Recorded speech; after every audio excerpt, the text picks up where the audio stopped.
Hello, I'm Atron, and welcome back to Tutorial France for Europa Universalis 4. We're in the middle of a period of peace, stabilizing our country a bit. We picked up a bunch of land from Burgundy a couple of times ago, and we're trying to garrison it to prevent the rebels from spiraling out of control. Now, I could buy some stability at this point, and that would help with the rebellions. But I don't know that I want to spend 100 admin points right now. I'm a little feeling like I'm a little behind in admin tech, and we're going to need more and more admin points to continue with our coring our stuff. So I don't know that I want to do that right now. I like to. I don't know. We'll see. We are about to hit 100 papal influence, and if I do that, I might want to go ahead and buy up that admin so that I can crank our stability up to 2 with the papal influence. Because unlike admin points, it doesn't cost more to get more. It costs more to buy level 2 in admin points than it does and it stays the same cost in papal influence points. So we'll see. How much influence are we getting? We're getting 4.65 a year, so a couple years we'll have enough. Going on here. We finished exploring the North Sea, which was just a couple of minor, sea zones that we hadn't seen yet. So we're over here. All right, let's see what next. I think let's do Ivory Coast, just because I want to get it off the list. All right, and we're improving with relations with some of the HRE countries that we ticked off by not returning this territory to Bohemia. Bohemia is fighting a war against Burgundy, and they're not gonna win. I almost guarantee that Bohemia is not gonna siege or annoy Burgundy early enough to get this to finish. They've only got a couple years, and we've been playing on fast speed because we're not actually doing anything of that much substance. So Castile's truce with Aragon is just about up. So when that happens, I'll probably pull a diplomat back, and I don't know why I have it on that speed. I'll probably pull a diplomat back and see if Castile will join me in war. And if I can, I might go ahead and do a war at that point. Because I don't want, if Castile's feeling like it's aggressive and wants to fight a war, I don't want them fighting a war without, I want to be the one that calls them in. Okay, so I can lose 50 military power, or I can lose 10 prestige. I'm feeling okay on military power. We're only getting 6. Maybe not. And tech level 7 is, again, a military tactics level, so I'd really like to keep it. On the other hand, we're way ahead of time, and I don't have anything really important to spend my military points on. So, okay, they have a point. You know, this fancy new gunpowder thing. You know, it's just not gonna work out. So, we must abandon that, or just try again in a few years.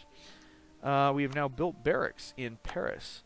So those barracks are adding an extra 50% manpower. So we have 4,500 men just coming from Paris alone now, and that should, when the month ticks over, we should see a corresponding increase in our maximum manpower. Yeah, up to 52,801 now. So not a whole lot, but it is a nice, nice reason to build some barracks. We don't have a lot of money. I'm going to go ahead and save up, because if we do decide to fight a war, again, I'm going to want to hire mercenaries. So, how much are we getting from our one vassal? Brittany is giving us 1.02, because they have to pay a bunch of extra money to us. Yeah, because we have French language in all courts, which was our first national idea. So we kind of like vassals at the moment. They're a good money maker. So maybe I should try to vassalize Provence. Probably not. I'll probably just try to conquer this land.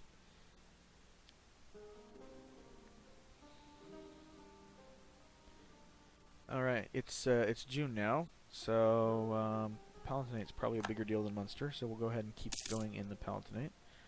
And let's see. Alright, we have a diplomat back. We could declare war on you. Castile would be eligible to join, so they don't have that massive a penalty.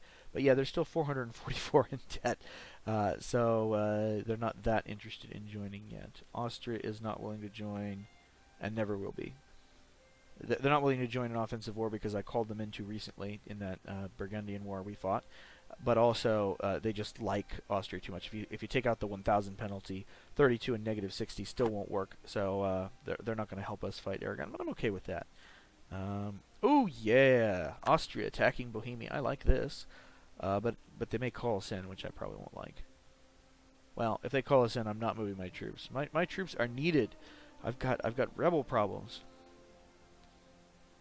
But Bohemia's entire army is over here. So that's unfortunately really good for Burgundy, because it means that Bohemia is now going to be distracted by Austria taking them, taking over their land. I don't even know where Bohemia's army is. I could see it at one point over here in the Netherlands, but it's not there anymore. Is it perhaps trying to unsiege one of these? Nope. Unknown. Oh, I've got this guy sitting here. Well, I guess we can go back to Munster. Sure, why not? How are our penalties looking on... you don't care. Let's see. Yeah, we still got negative 44 from unlawful territory and negative 21 from aggressive expansion. So yeah, we picked up quite a lot of aggressive expansion. The good news is that from sitting here in this peacetime, our local autonomy is coming down. So you can see that we pretty much have none in any of these spots, and it's ticking down to 25%. I think we started around 40 in these. We were at 60 here when we integrated Navarre, and it's already down to 53.4. Maine and Anjou both started at 40%, and they've ticked down. Maine had that bonus, which is why it's lower.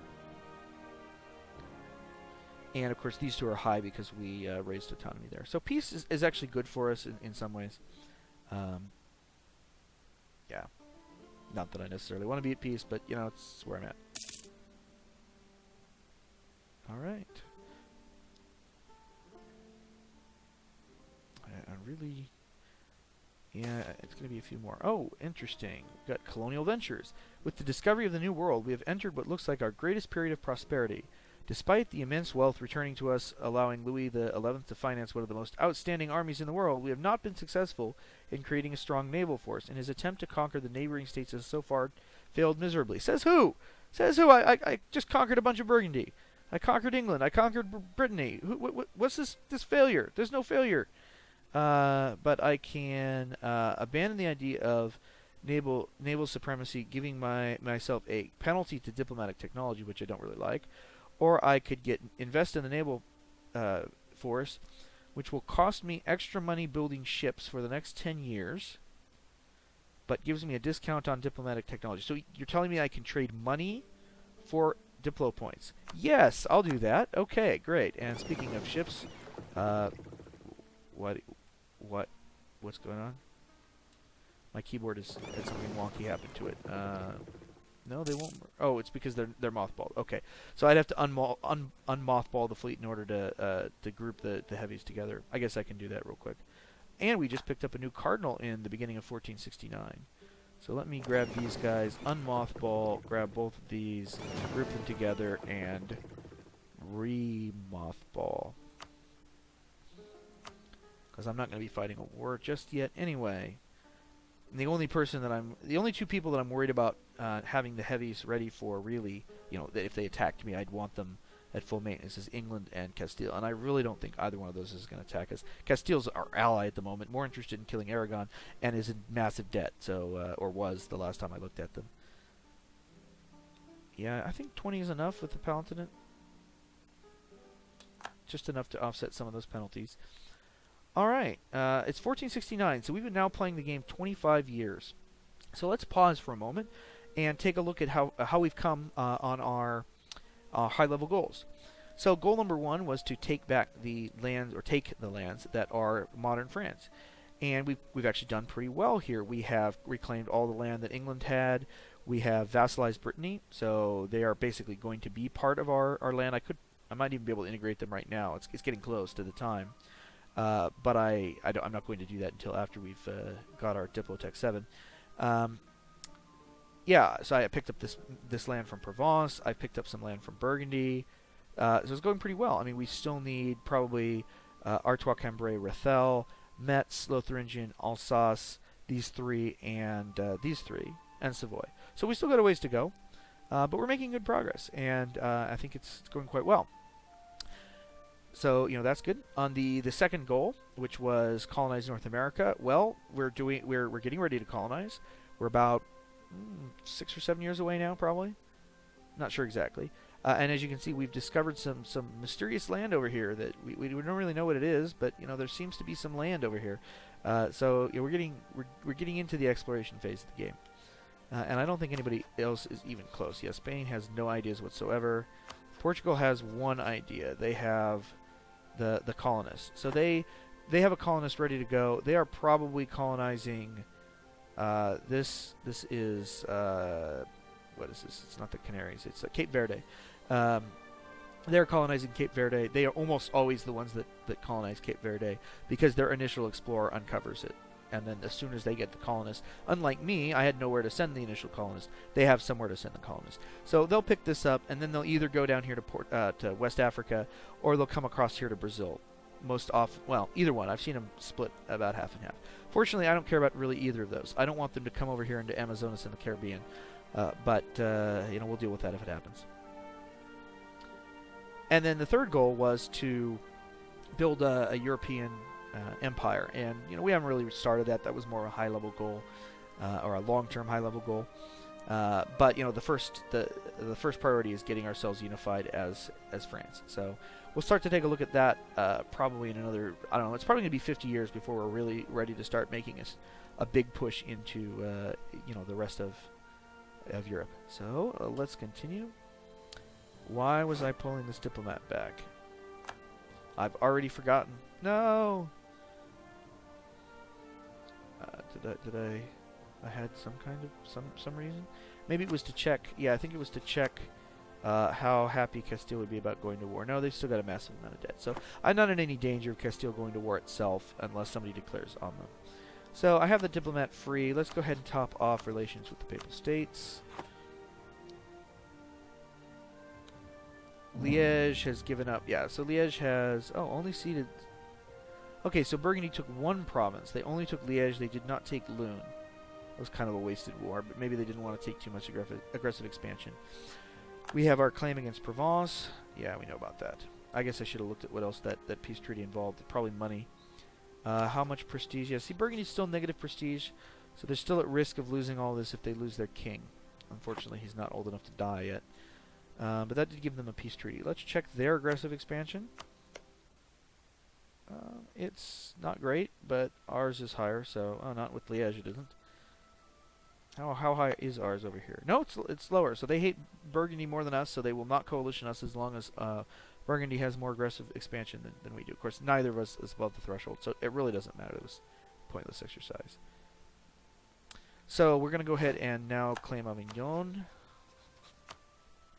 I don't think I can take all this in one war. I think it's just too much. But I might want to take two of them. Sure. This one is 22. It would make most sense to just take Provence and then take the other two. Or to just take these two and then take Provence last. But I got the claim first on Provence, and it's a sea province, so it will increase my force limit. So we'll go for Provence first. I probably don't need to get this claim right now because I won't use it in the first war. I'm splitting it. The cost in aggressive expansion is proportional to the development. So these are 25 and this is 22. So I'd like to split it up relatively evenly. So I'll take Provence in one war and then and Avignon in the other one, which is a little more, but that's okay. Nobody's really going to take Avignon once I have. Once I've taken it once I've basically boxed in this area. If they do, it's not going to matter anyway. They're not going to be able to defend it very well.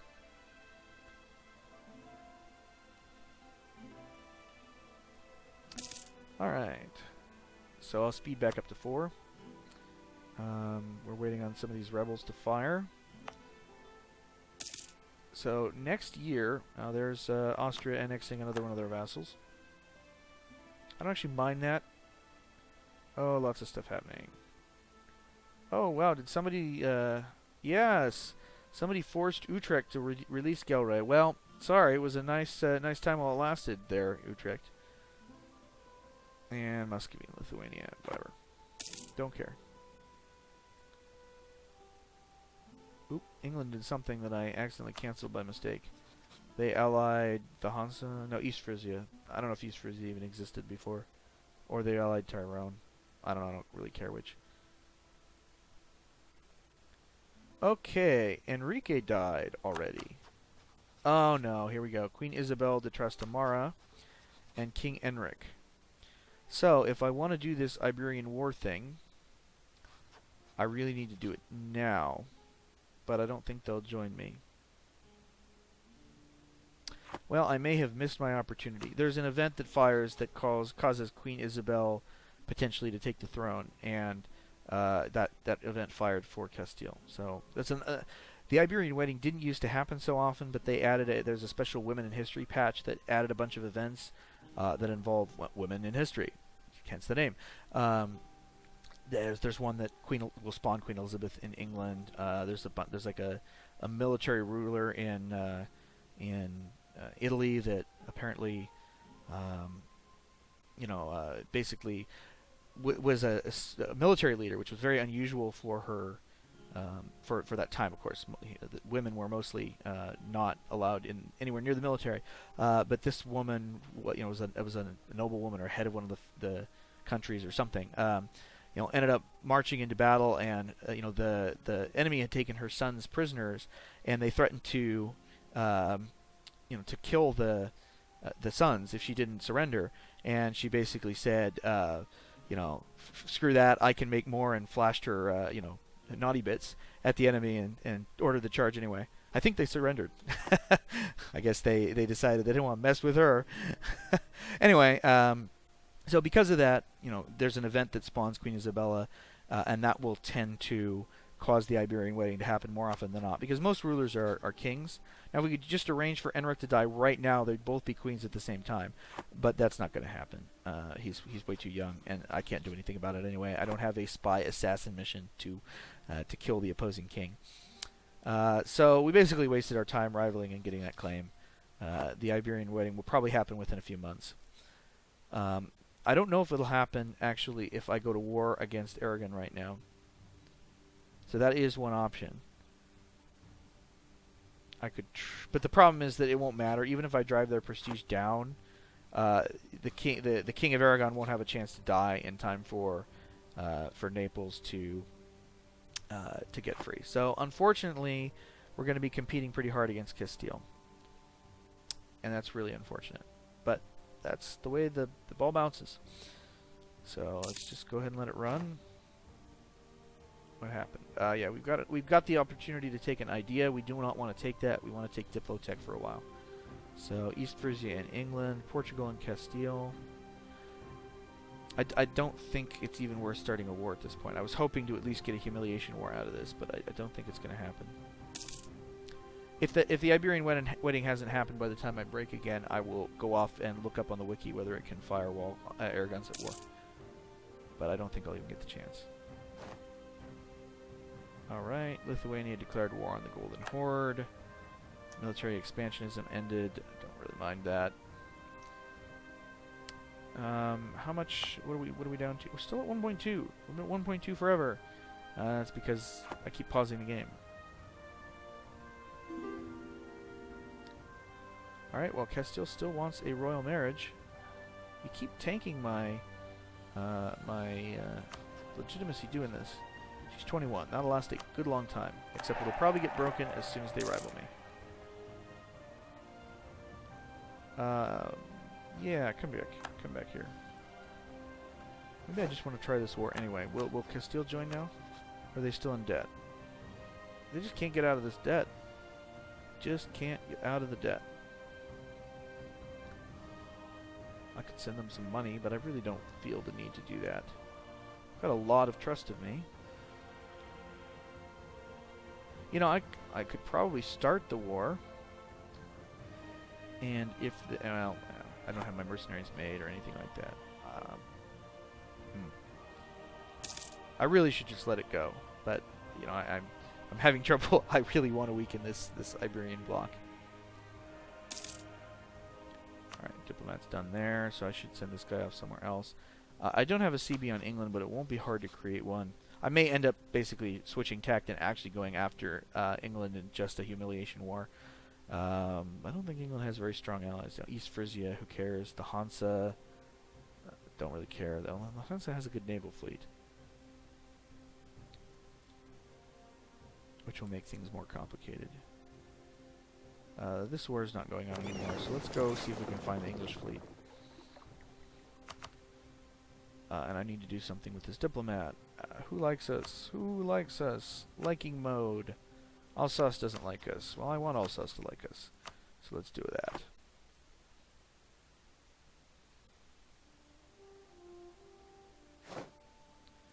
Oh, France keeps... France. That's Castile. Castile keeps rebuilding its army, that's for sure. Yeah, you ready? You ready? No, they're not ready. And what's going up here? Yeah, there's the English fleet, English army.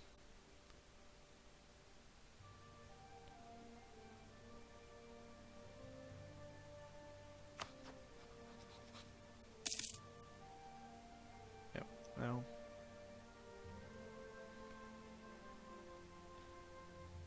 Looking at my options for... Oh, didn't mean to show that screen. Sorry. And Savoy is rivaling Provence. Oh, lots of people are rivaling lots of people. Yeah, Venice is no longer a valid rival for anybody. Well, maybe for somebody small, but yeah, look at that. Look at that Venice. It's tiny. It's actually historically accurate. Well, not that specific Venice, but Venice did kind of fall apart in this time. Okay, England gave up Denmark, which was a useless rival anyway. They never went to war, and has decided to rival Burgundy, which makes a lot more sense. Good job, England. And the Teutonic Order and Pomerania and Teutonic Teutonic Order is changed its rivals too. This is it's 15 years after the game has begun, and after 15 years you can reset rivals. So that's what's happening, is that the AI is changing its mind about who it hates. So we may pick up some new enemies out of this. All right, we have finished exploring the Ivory Coast. That's this huge chunk of ocean down here. Yeah, so another new mission. Where did he go? Right here? There he is. Alright, we can actually explore the coast of the Ivory Coast, but I'm not going to bother. Let's do the waters of Brazil. Again, I want to be able to see when Portugal drops a colony in, so where we want to explore all the land that they're likely to be doing. The separatists still haven't ticked down, but they're not going up very fast either. I have over 100 papal influence, so I could go ahead and buy stability. I don't know that I want to do that yet. And I can hold up to 200 papal influence, so there's no rush. Other than it would free my garrison troops up. But unless I'm actually going to declare war, I don't need to free my garrison troops up. Missions. Oh, yep, there's our... we did get discovered in Avignon. So we just got 2.5 aggressive expansion from that. I don't think that really hurt us much. Burgundy still hates us, but yeah, Burgundy's gonna hate us for the rest of the game, or as long as they continue to exist, which probably will not be the entire game. Not when they're on my doorstep. Yeah, our aggressive expansion's still all right. So that was unfortunate, but more or less okay. I don't really need another claim though, so I won't pick up the claim here. What to do? These guys are out exploring. Well, I actually think while I think about what to do next, I'll go ahead and take a break and maybe look up whether the Iberian wedding's actually going to happen, because it doesn't seem to be yet. That's very interesting. Well, it will happen. I mean, it will happen if we're at peace. But if I go to war, can I force it not to happen? So I'll look that up and see you again the next time. Thank you for watching.